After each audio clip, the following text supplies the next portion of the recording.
1679, ठीक है ना। इसमें हुक्स ने एक्सपेरिमेंटल कुछ एक्सपेरिमेंट किए, उसके बाद उन्होंने एक रिजल्ट दिया।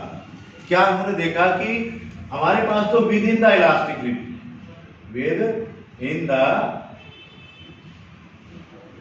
इलास्टिक लिमिट, प्रत्यास्थता की सीमा में,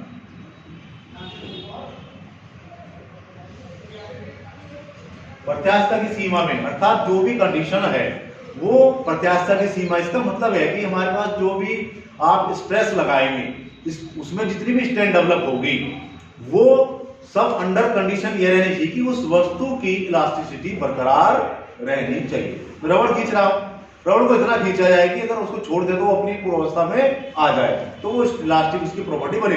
लेकिन आपने उसे इतनी खींच दी तो वापस नहीं आएगी, वो टूट के ब्रेक हो जाएगी, तो वहां पर वो लिमिट क्रॉस हो जाएगी।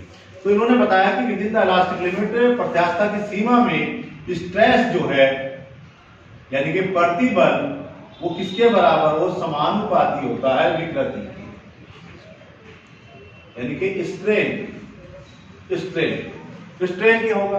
अब अर्थात यहां से जो स्ट्रेस है यानी कि प्रतिबल है, जब समानुपाती हटेगा तो यहां पर एक कांस्टेंट आ गया विकृति, ये E बराबर प्रतिबल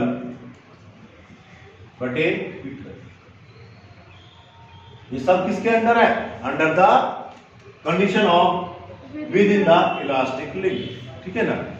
ठीक है, अब यहां पर हमें जो डिस्कस करना है, यहां पर देखिए ये स्ट्रेस आ गया और ये आपकी आ गई स्ट्रेन आ गई। ये जो आपका कांस्टेंट दिया है इसे समानुपाती नियतांक, चूंकि समानुपाती जनरली भाषा में हम इसको कह सकते हैं, लेकिन इलास्टिसिटी में इन्होंने कहा गया प्रत्यास्थता गुणा। क्या कहा, ये प्रत्यास्थता गुणा modulus of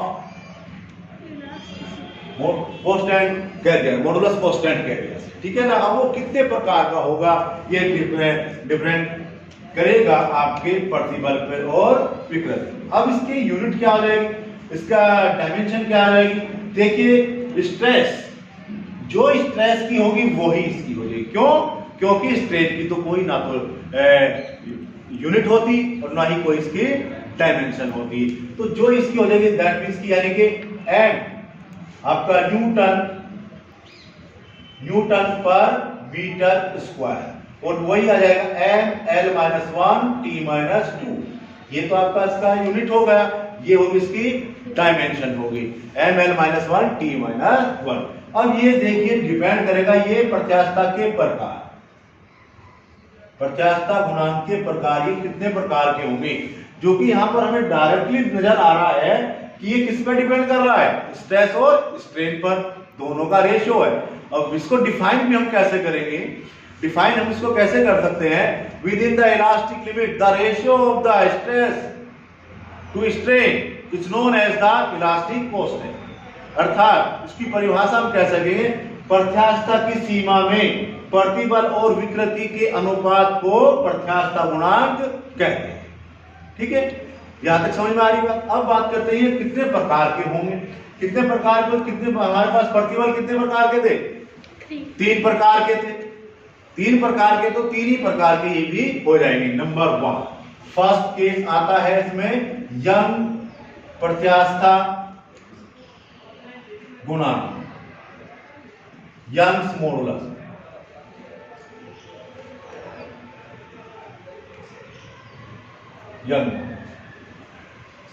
young modulus is represent by the capital Y, capital Y के द्वारा रिप्रेजेंट किया जाएगा। डिफाइन कैसे करेंगे, डिफाइन करेंगे with in the elastic limit the ratio of the longitudinal stress to the longitudinal strain is known as the Young modulus। अर्थात प्रत्यास्थता की सीमा में अनुदैर्ध्य प्रतिबल और अनुदैर्ध्य विकृति के अनुपात को यंग प्रत्यास्थता गुणांक कहते हैं। यानी अब इसको हम यानी कि आपका यंग प्रत्यास्थता गुणांक के रिप्रेजेंट करेंगे अनुदैर्ध्य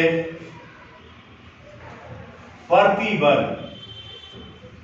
बटे अनुदैर्ध्य विकृति, ठीक, अनुदैर्ध्य प्रतिबल बटे अनुदैर्ध्य विकृति। लॉन्गिट्यूडिनल दैट मींस का longitudinal stress upon longitudinal strain. अब बात करते हैं इसकी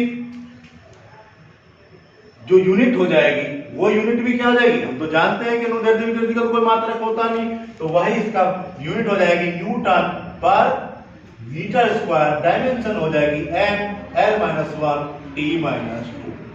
वो डिफाइन हमने भी करा। डिफाइन कैसे होगा, हर एक डेफिनेशन में with in the elastic limit होगी, क्योंकि अगर इलास्टिक लिमिट हम यूज नहीं करेंगे तो उसका फिर कोई सेंस नहीं रहेगी। बच्चे क्या करते हैं, ये तो लिखते नहीं, बस लिख दिया अनुदैर्ध्य प्रतिबल और अनुदैर्ध्य विकृति के अनुपात को जंग प्रत्यास्थ गुणांक कहेंगे, तो वो कंप्लीट डेफिनेशन नहीं है। With in the elastic limit प्रत्यास्थ की सीमा में हम इसको कंपलसरी कह करके that is the big condition, ये कंडीशन है। पता लगा कि वो इलास्टिक लिमिट से बाहर हो गए तो हम कहते रहो तो उससे कोई फर्क नहीं पड़ेगा, वो हमारी डेफिनेशन गलत हो जाएगी। अब इसका इम्प्लीमेशन कहां करेंगे हम, कहां पर ये अप्लाई होगा, इसको जरा देख लेते हैं। सपोज करिए हमारे पास कोई वायर है, इसकी लंबाई L है,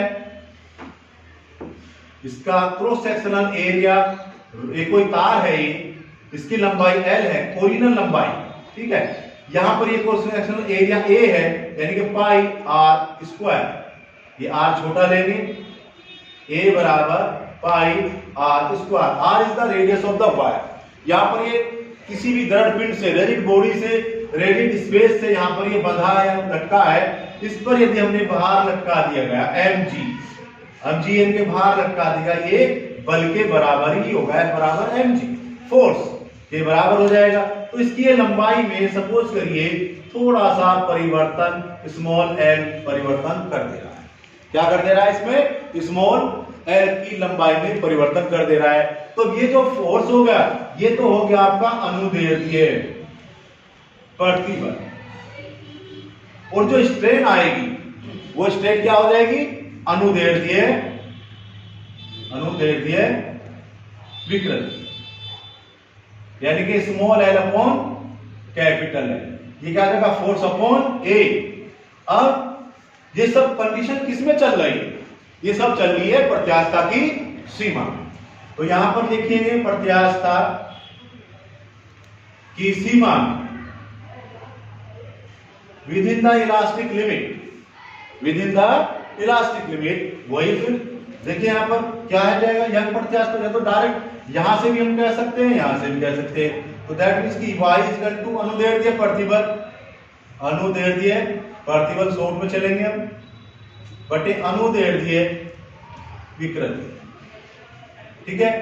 अनुदैर्ध्य प्रतिबल F अपॉन A, यहां गया स्मॉल l अपॉन कैपिटल है, F अपॉन A की जगह पाई r स्क्वायर, यहां पर capital L upon small l, तो यानी कि F into L upon pi r square L, sorry small l, ठीक है ना।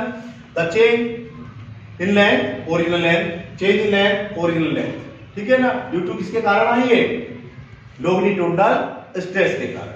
अब इसका यहां पर हम कोई भी अगर हम एक्सप्रेशन लिखते हैं, अगर हम उसकी डायमेंशन नहीं लिखते, मात्रक नहीं लिखते, जब तक वो अधूरा है।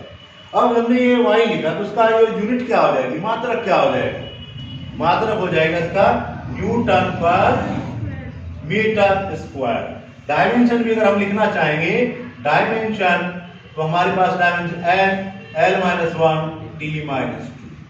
तो यहां से इस तरह से ये आपका अनुदैर्ध्य प्रतिबल आ जाता है। अब दूसरी बात करते हैं, दूसरा आपका आ गया है, दूसरा कौन सा आपका प्रत्यास्थता गुणांक होगा, आयतन प्रत्यास्थता गुणांक, आयतन प्रत्यास्थता गुणांक, बल्क मॉडुलस,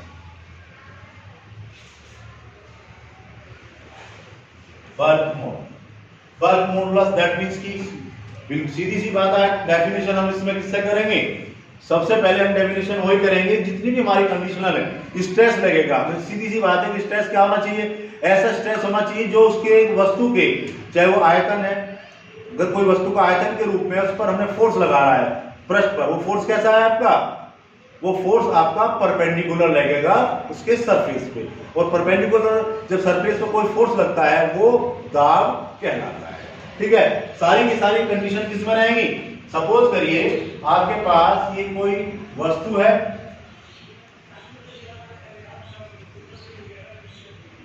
आयतन के रूप में है, ठीक, अब इस पर हमने फोर्स लगा दिया ऐसे, ये इसका surface area, that is the area. Cube ले लीजिए, चलो घन ले लीजिएगा, किसी भी लंबाई का घन ले लीजिएगा, इसमें आपका क्यूबिक भी ले सकते हैं, ठीक है ना। अब इस पे फोर्स लगा दिया, तो अगर इसका ओरिजिनल आयतन v था तो ये इसके आयतन में क्या कर देगा? चेंज कर देगा, स्मॉल v को परिवर्तित कर देगा। यहां से प्रेस करेगा, दबाएगा, दबा के नीचे आएगा तो वो ओरिजिनल नहीं रहेगा, उसके आयतन में परिवर्तन कर देगा। तो यहाँ पर जो आपका आ गया, या इसको चूंकि ये परपेंडिकुलर लग रहा है तो इसको हम बोलेंगे नॉर्मल स्ट्रेस, अभिलंब का मतलब होता है that means the perpendicular to the surface, अर्थात 90 डिग्री के कोण पर ये आपका सरफेस है, यहाँ पर ये 90 डिग्री का कोण है, ऐसे इस पर अप्लाई हो रहा है। अभिलंब प्रतिबल that means the force per unit area या area that is the pressure, यानी कि ये दाब के रूप में हम इसको कह सकते हैं, प्रेशर के रूप में। अब जब ये इसमें फोर्स लगा, फोर्स लगने से इसके क्या करा? आयतन, प्रारंभिक आयतन इसका v था, फिर जब इस पर अभिलंब प्रतिबल लग गया तो इसके आयतन में परिवर्तन हो गया स्मॉल v। तो यहां पर कौन सी होगी आकृति? आयतन विकृति, volume strain. Volume strain that means कि क्या हो जाएगी? Small v, change in volume upon original volume v। ठीक, ये आपके पास है। और वही बात यहां पर according to the Hooke's law, Hooke's law क्या कहता है कि within the elastic limit, यहां पर स्ट्रेस चेंज हो गया। स्ट्रेस कौन सा हो गया? वो नॉर्मल स्ट्रेस हो गया। तो within the elastic limit यहां पर लिखेंगे प्रत्यास्थता की सीमा में, यानी कि within the elastic limit अभिलंब प्रतिबल, वही नॉर्मल स्ट्रेस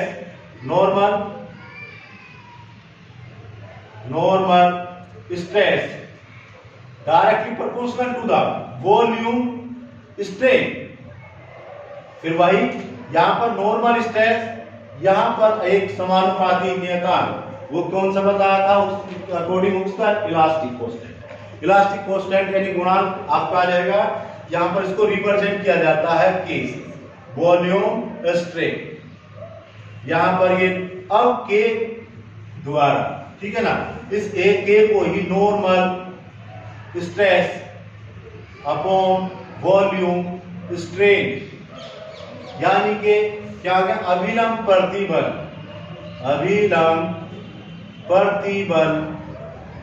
बटे आयतन विकृति, आयतन, ठीक है। तो इसको हम कहेंगे आपका बलमूल आयतन प्रत्यास्थता गुणांक, सीधी सी बात। अब इसको हम मैथमेटिकल में लिखेंगे तो यानी कि F upon A upon small v बटे कैपिटल V, इसको हम P के द्वारा रिप्रेजेंट करेंगे। किसके द्वारा रिप्रेजेंट करेंगे? P के द्वारा रिप्रेजेंट करेंगे, और ये आ जाएगा आपका स्मॉल v बटे कैपिटल V और P बराबर v इंटू स्मॉल v। अब यहां पर कभी कभी देखते हैं कि सॉरी, यहां पर देखिएगा इसका वही आपका यूनिट लेंगे हम, और फिर इसकी डायमेंशन लेंगे, तो इसकी भी डायमेंशन और यूनिट क्या हो जाएगी? जो इलास्टिक कांस्टेंट की वही रहेंगी सबकी। क्यों? क्योंकि इसकी तो यूनिट और डायमेंशन कुछ है ही नहीं, क्योंकि ये वॉल्यूम का रेशियो है, तो वही आ जाएगी newton metre square M L minus 1 T minus 2, वे सेम रहेगी जो कांस्टेंट तीनों में। अब एक यहां पर थोड़ा सा ये आता है कि सपोज करिए हम यहाँ फोर्स लगा रहे हैं तो वॉल्यूम जो है उसका वॉल्यूम में ये परिवर्तन कर देता है। तो कहीं कहीं पर हम यहाँ पर मान नेगेटिव साइन भी लेते हैं कि वॉल्यूम में उसकी कमी कर देता है, लेकिन वो डिपेंड ये करेगा कि वॉल्यूम में कमी हो रही है या बढ़ रहा है, वो उसी कंडीशन के ऊपर डिपेंड करेगा।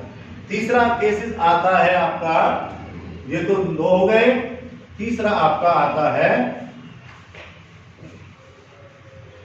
Modulus of rigidity. Modulus of rigidity देखिए, अब इसको भी चेक करते हैं। दृढ़ता गुणांक, तीसरा स्ट्रेस आपको ने लगाया तो तीसरा आ गया दृढ़ता गुणांक।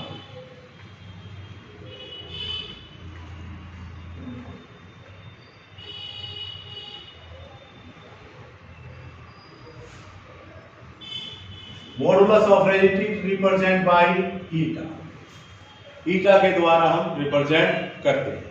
मॉडुलस ऑफ रिजिडिटी, इसके लिए भी हमें सपोज करिए ये ले लेंगे,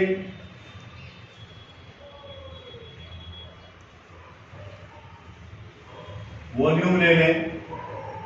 अब यहां पर देखिए, अब उसमें क्या है, इसके लिए जो कंडीशन है स्ट्रेस के लिए, इसके लिए एक सीधा उसका फिक्स होना चाहिए।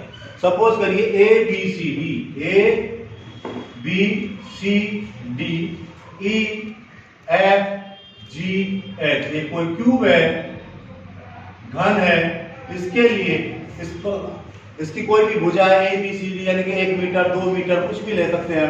अब इस पर ये फोर्स हमने यहां पर लगा दी, ये क्या है, स्पर्श रेखीय, स्पर्श रेखीय प्रतिबल। ये ए, इसका एरिया हो जाएगा, ये इस एरिया पे लेंगे, ठीक है ना। आप इसको छोटा ले लीजिएगा ये, क्योंकि एरिया हम उसमें कैपिटल ले रहे हैं। ए बी सी और डी, आप इसको ई एफ जी और यहां पर आप इसको ले लीजिएगा एच, ठीक है ना, क्योंकि कैपिटल एरिया यहां पर हम इसका सरफेस का ले। जब इस पर फोर्स लगेगा, अब यहाँ पर ऐसी वस्तु नहीं तो मैं अभी आपको बता देते, सपोज करिए इस तरह की ये वस्तु अगर हम लेंगे, इसके सरफेस पर अगर फोर्स लगाएंगे तो ये इसे फिक्स रहेगा, तो ये आगे की तरफ खिसक जाएगा, ये वाला सरफेस नहीं रहेगा। कभी कभी देखा होगा कि कुछ जो ट्रक होते हैं या कोई गाड़ियां होती हैं, उन गाड़ियों के आगे एक इस तरह से स्प्रिंग सा लगा रहता है, उस पर झंडा लगा है किसी का गाड़ी पर, या कुछ कोई चिड़िया लगा देते हैं, तो बच्चे उसको क्या करते हैं, छेड़ के चलते हैं ऐसे। तो जब वो छेड़ेंगे तो वो क्या है कि वो ऐसे ऐसे ऐसे स्प्रिंग करने लगा था, तो मोशन करने लगा। ये तो एंड उसका ठीक है, गाड़ी पर लगा है, लेकिन वो ऐसे ऐसे मूव करता रहे। जैसे सिंपल पेंडुलम, सिंपल पेंडुलम को आप ऐसे लटका दीजिए, उसको ऐसे रोटेट कीजिए, एक्सपेरिमेंट आएंगे इसमें, तो उसको जब रोटेट करेंगे तो उसमें एटर्न उत्पन्न हो जाएगी। थोड़ा सा वो यहाँ पर ये फिक्स एंड है, ये वाला फिक्स एंड है, और नीचे उसका क्या है, फ्री एंड है। तो जब इस पर फोर्स लगाएंगे, ट्विस्ट करेंगे, कपल करें, लगेगा, तो बल लगेगा, तो उसको अटैक करेगा, छोड़ देंगे तो वो ऐसे दोलन करने लगता है, ठीक है। ये इसका यूज वहां पर आएगा, ठीक है। अब ये फिक्स एंड हो गया और ये आपका फ्री एंड हो गया। जब इसे फोर्स लगेगा तो ये थोड़ा सा आगे की ओर खिसक जाएगा, तो जितना यहां पर ये थीटा, ये भी आपका थीटा ऑलरेडी हम मालूम है। तो यहां पर आप देखिए कि वही आ जाएगा फिर हुक के नियम के अनुसार within the elastic limit, ठीक है ना, stress directly proportional to the strain. बस यहां पर स्ट्रेस और स्ट्रेन दोनों का नाम बदल गया। तो इसको हम रिप्रेजेंट करते हैं ईटा के द्वारा।